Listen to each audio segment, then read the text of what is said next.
Hello everyone. So let us discuss our new topic, respiration in organisms. This is also for class 7th.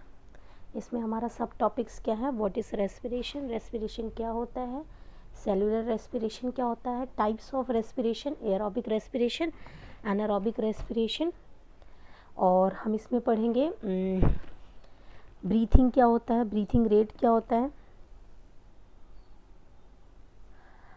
How do we breathe, हम कैसे breathe करते हैं, सांस कैसे लेते हैं, द ह्यूमन रेस्पिरेटरी सिस्टम, इसके बारे में डिटेल में पढ़ेंगे, mechanism of breathing, what do we breathe out, हम क्या ब्रीथ आउट करते हैं, ब्रीथिंग इन अदर एनिमल्स कैसे ब्रीथ करते हैं, जैसे कॉकरोच, अर्थवॉर्म, फिशेस, और प्लांट्स में कैसे ब्रीथिंग होती है, देन रेस्पिरेशन इन प्लांट्स, ये सारे टॉपिक्स हम सब टॉपिक्स रेस्पिरेशन इन ऑर्गेनिजम्स में पढ़ेंगे. So let us discuss in detail. Introduction of this topic, all the living organisms are made up of cells. देखिए, so what is this cells, जितने भी living organisms होते हैं वो सेल से बनते हैं, इसलिए cell is the structure and function unit of life which perform certain essential functions necessary for sustaining life like nutrition, transport, excretions, reproduction. सो जितने भी लिविंग ऑर्गेनिजम्स होते हैं वो सेल से बने होते हैं और वो कुछ फंक्शन परफॉर्म करते हैं अपनी लाइफ को सस्टेन करने के लिए, जैसे न्यूट्रिशन हो गया, ट्रांसपोर्टेशन हो गया, एक्सक्रीशन हो गया, रिप्रोडक्शन हो गया. Next, to perform these functions the cells need energy. ये सारे functions like nutrition, respiration, digestion, इन सब फंक्शंस को परफॉर्म करने के लिए सेल्स को क्या चाहिए, एनर्जी चाहिए. So even when we are eating, sleeping और रीडिंग वी रिक्वायर एनर्जी. चाहे हम सो रहे हैं, जग रहे हैं, खाना खा रहे हैं या कुछ पढ़ रहे हैं, उन सभी चीज़ों के लिए हमारी बॉडी को क्या चाहिए, energy. Next, why do we respire, हम लोग रेस्पायर क्यों करते हैं. We respire to get energy, हम रिस्पायर इसलिए करते हैं कि जिससे कि हमें एनर्जी मिले, और एनर्जी हमको कहाँ से मिलेगा, फूड से. Food contain stored energy. When we respire the food, जब भी हम सांस लेते हैं तो जो फूड होता है वो ब्रोकन डाउन हो जाता है हमारे सेल्स के अंदर विद द हेल्प ऑफ, किसकी मदद से फूड ब्रोकन होते हैं, with the help of oxygen, और एनर्जी जो होती है रिलीज होती है. So what is this respiration, respiration क्या होता है, ये कैसा प्रोसेस होता है इन विच फूड मतलब जैसे हमारा ग्लूकोज है वो ब्रोकन डाउन होता है into the cells of our body, हमारी बॉडी के सेल्स के अंदर, किसकी हेल्प से, मतलब जो ऑक्सीजन का ब्रेकडाउन, जो फूड का ब्रेकडाउन होता है वो किसकी हेल्प से होता है, हमारे ऑक्सीजन की मदद से होता है, और उससे हमारी बॉडी को क्या मिलता है, energy, to release energy. Breathing is the part of respiration. Breathing जो है वो एक, दोनों सेम नहीं होते हैं, ब्रीथिंग और रेस्पिरेशन दोनों चीज़ सेम नहीं होती है. ब्रीथिंग एक पार्ट है रेस्पिरेशन का, ब्रीथिंग एक फिजिकल प्रोसेस है, वेयर एज रेस्पिरेशन क्या है, केमिकल प्रोसेस है. Now what is this cellular respiration, cellular respiration क्या होता है, the process of breakdown of food in the cells, food का ब्रेकडाउन सेल्स का, सेल्स के अंदर with the help of what, with the help of oxygen to release energy is called cellular respiration or respiration. Cellular respiration take place in the cells of all the living organism. हर एक living, नाम ही है cellular respiration, मतलब sales के अंदर respiration take place करना. दो types के हैं जो हमने ऑलरेडी डिस्कस कर लिया है, एयरोबिक रेस्पिरेशन, एनारोबिक रेस्पिरेशन. नाम से ही क्लियर हुआ है, aerobic means presence of air, presence of oxygen. anaerobic means absence of oxygen, absence of air. Now difference between aerobic respiration and anaerobic respiration. Aerobic respiration occurs in the presence of oxygen. Anaerobic respiration occurs in the absence of oxygen. Aerobic respiration में glucose मतलब food का completely breakdown होता है, इसमें food का completely breakdown नहीं होता है, ग्लूकोज का ब्रेकडाउन कम्प्लीटली नहीं होता है. एंड प्रोडक्ट क्या होता है, जब भी फूड का हम ब्रेकडाउन करते हैं तो हमें एज अ प्रोडक्ट क्या मिलता है, carbon dioxide, water plus energy भी आपको मिलता है. वेयर एज एनारोबिक रेस्पिरेशन में जो एंड प्रोडक्ट्स क्या है, अल्कोहल, कार्बन डाइऑक्साइड और लैक्टिक एसिड प्लस एनर्जी मिलता है. इसमें मोर एनर्जी इज प्रोड्यूस, इसमें बहुत very little energy is produce. ये कहाँ पे अकर करता है, occurs in most of the plants and animals, whereas anaerobic respiration take place in few organisms like yeast, some bacteria and some parasitic worms. Now aerobic respiration. It is the breakdown of glucose in the presence of oxygen resulting the release of carbon dioxide, water and energy which is in the form of ATP. ATP क्या होता है? Adenosine triphosphate. तो ये आपका glucose है जिसका formula glucose as a food, जिसका formula है C6H12O6. In the presence of oxygen, oxygen के प्रेजेंस में जब फूड का ग्लूकोज का ब्रेकडाउन होता है तो हमको क्या मिलता है? Carbon dioxide plus water plus energy, जो किस फॉर्म में है? ATP के फॉर्म में है. Anaerobic respiration. Anaerobic respiration east में टेक प्लेस करता है और हम ह्यूमन बींग्स में भी एनारोबिक रेस्पिरेशन टेक प्लेस करता है, लेकिन हमारे मसल सेल्स में जब क्रैम्प्स हो जाता है. Anaerobic respiration in the absence of oxygen. Anaerobic respiration मतलब in the absence of oxygen glucose break down into alcohol. जो ग्लूकोज है उसका ब्रेक डाउन होता है, उससे क्या आपको मिलता है as a product? Alcohol plus carbon dioxide and energy. इसमें वाटर फॉर्म नहीं होता. जैसे आपका ग्लूकोज है C6H12O6, in the absence of oxygen क्या आपको एज अ प्रोडक्ट मिला? Alcohol, carbon dioxide plus energy. Yeast क्या होते हैं? ये yeast are the single celled organisms respires anaerobically during the process yield alcohol. तो जो आपको एज अ प्रोडक्ट अल्कोहल मिला था वो किसके अंदर टेक प्लेस कर रहा है? ईस्ट के अंदर, जो क्या है? एक सिंगल सेल्ड ऑर्गेनिजम्स है. They are therefore use to make wines and beer. इसलिए इसे किस चीज़ के लिए हम बनाने के लिए यूज़ करते हैं? वाइन्स एंड बियर्स के लिए.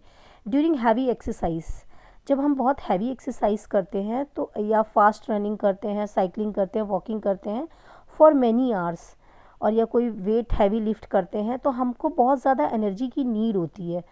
But the supply of oxygen to produce the energy is limited. तो लेकिन जो ऑक्सीजन का सप्लाई होता है उससे जो आपको एनर्जी मिलती है वो तो लिमिटेड होता है. So the anaerobic respiration take place in the muscle cells, muscles of the cells. तो ह्यूमन बींग्स में एरोबिक एनारोबिक रेस्पिरेशन दोनों टेक प्लेस करता है. एनारोबिक रेस्पिरेशन मसल सेल्स में होता है to fulfil the demands of energy. For example जैसे glucose है, अब ग्लूकोज का ब्रेक डाउन किस में हो रहा है? इन मसल सेल्स में. इन द एब्सेंस ऑफ ऑक्सीजन तो क्या फॉर्म होगा? Lactic acid plus energy.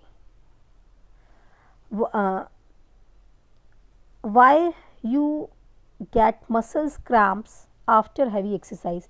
आपके मसल्स में क्रैम्प्स क्यों आ जाता है हैवी एक्सरसाइज करने की वजह जब आप करते हैं? The cramps occurs when the muscle cells respires anaerobically.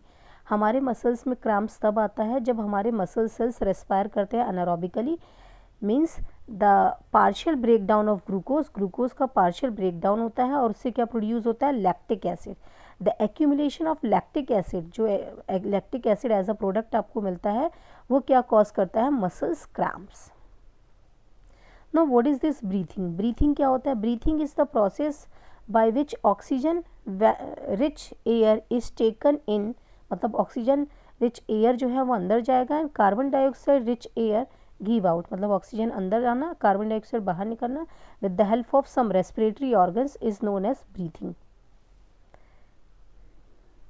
So breathing के अंदर दो तरीके के प्रोसेस है, एक इनहेलेशन, एक एक्सहेलेशन.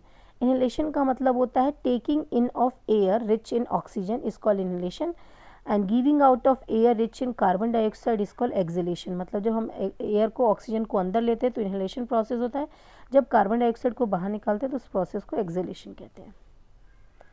तो what is this breathing rate? The number of times a person breathes in a minute. मतलब कितने टाइम कोई पर्सन ब्रीथ करता है एक मिनट में, उसी को हम कहते हैं ब्रीथिंग रेट. ऑन एन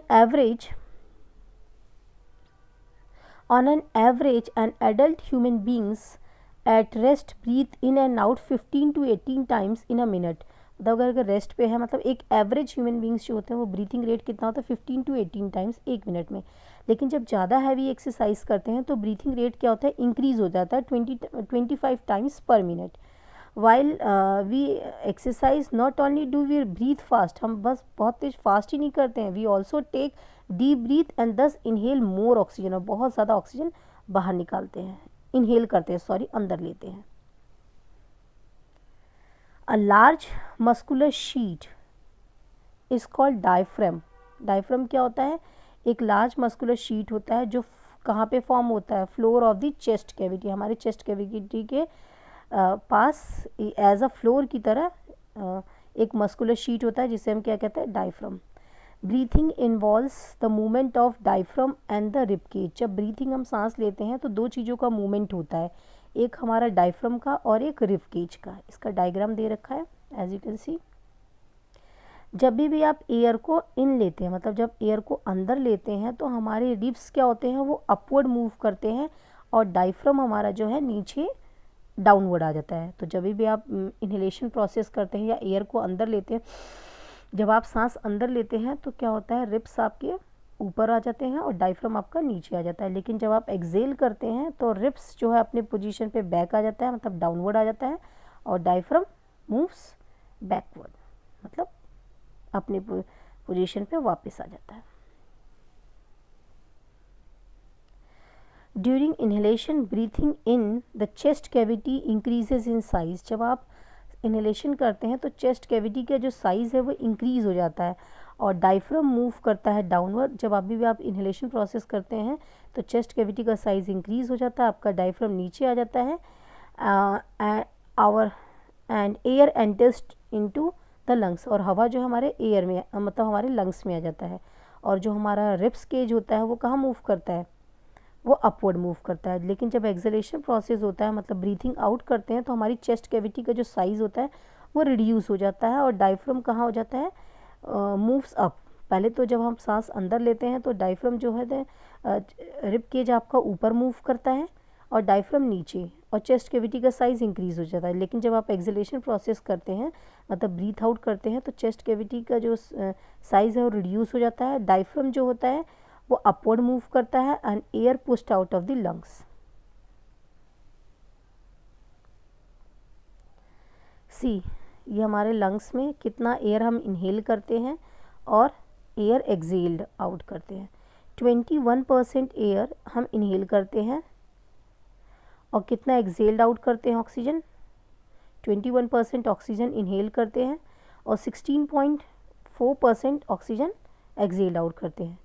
और कितना इनहेल्ड करते हैं, कार्बन डाइऑक्साइड 0.04% एंड कितना कार्बन डाइऑक्साइड हम एक्सेल्ड आउट करते हैं, 4.4%। ब्रीथिंग इन अदर एनिमल्स में कैसे ब्रीथिंग होता है, animals such as elephants, lion, cows, goats, frog, lizard, snakes, birds have lungs in their chest cavity like the human beings. So कुछ animals ऐसे हैं जैसे लॉयन हो गया, स्नेक्स हो गया, लिजार्ड, फ्रॉग्स, इन सब के चेस्ट कैविटी में इनके पास क्या होता है, लंग्स होते हैं इनके चेस्ट कैविटी में, जैसे कि ह्यूमन बींग्स की तरह। तो ये उसके थ्रू ब्रीथ करते हैं। Now cockroach, a cockroach has a small opening on the side of the body is called spiracles और trachea for the gaseous exchange. तो गैस जो कॉकरोच होते हैं वो कैसे ब्रीथ करते हैं, उनके पास उनकी बॉडी के साइड में एक स्मॉल ओपनिंग होती है जिसे हम स्पायरेकल्स और ट्रैकिया बोलते हैं, जिससे कि उनके गैसेस का क्या होता है, एक्सचेंज होता है। Now earthworm breathe through their skin, अपने स्किन से ब्रीथ करते हैं। फ्रॉग, जो हमारे एम्फीबियंस होते हैं, जो लैंड पे भी रहते हैं, वाटर में भी। Frogs have a pair of lungs like human beings and they can also breathe through their skin, moist skin, and इनकी बॉडी कैसी होती है, बहुत स्लीपरी। ये इन्हें हम क्या कहते हैं, एम्फीबियंस, जो लैंड पे भी रहते हैं और वाटर में भी रहते हैं। तो ये लंग से भी ब्रीथ करते हैं और अपने मॉइस्ट स्किन से भी। नेक्स्ट फिशेस जो हैं वो ब्रीथ करते हैं थ्रू देयर गिल्स। प्लांट्स कैसे ब्रीथ करते हैं, प्लांट्स के अंदर हम जानते हैं टाइनी पोर्स होता है जिसे क्या कहते हैं, stomata, for the exchange of oxygen and carbon dioxide. So this is the diagram of human respiratory system. ये ह्यूमन रेस्पिरेटरी सिस्टम का एक डायग्राम है। सबसे पहले जैसे आप ऑक्सीजन अंदर लेते हैं तो वो कहाँ जाता है, हमारे नॉस्ट्रल्स में जाता है, नॉस्ट्रल्स से हमारे नेसल कैविटी में, नेसल कैविटी से ओरल कैविटी में, पहले नॉस्ट्रल्स में जाएगा जो 2 होल्स आपके नोज़ में होते हैं, फिर हमारे नेसल कैविटी में, देन ओरल कैविटी, फिर वहाँ से ट्रैकिया के अंदर जाएगा। ट्रैकिया से जो है वो ओरल कैविटी से हमारे जो एयर है फेरिंग्स में पहले जाएगा। एक बार मैं फिर से रिपीट कर रही हूँ, वेट। सी, सबसे पहले एयर जो है हमारे नॉस्ट्रल्स में जाएगा, जो आपके नोज़ में 2 होल्स होते हैं वहाँ जाएगा, फिर नेसल कैविटी में, फिर वहाँ से हमारे ओरल कैविटी में आएगा। देन एयर जो है हमारे फेरिंग्स में जाएगा, देन लैरिंग्स में एयर, देन जो ये वो एयर है किसके अंदर जाएगा, ट्रैकिया, ट्रैकिया से एयर जो है मूव करते हुए हमारे लंग्स में आएगा, लंग्स से आपकी इधर देख सकते हैं आपकी रिब्स में, देन रिब्स में ये देखिए आपकी एल्वियोलाई है, देन एयर हमारे रिब्स से मूव करते हुए हमारे डायफ्राम में जाएगा। इस तरीके से एयर का जो है मूवमेंट होता है ह्यूमन रेस्पिरेटरी सिस्टम में। these are the parts of human respiratory system. Okay class, so we have completed our chapter. Thank you so much to all.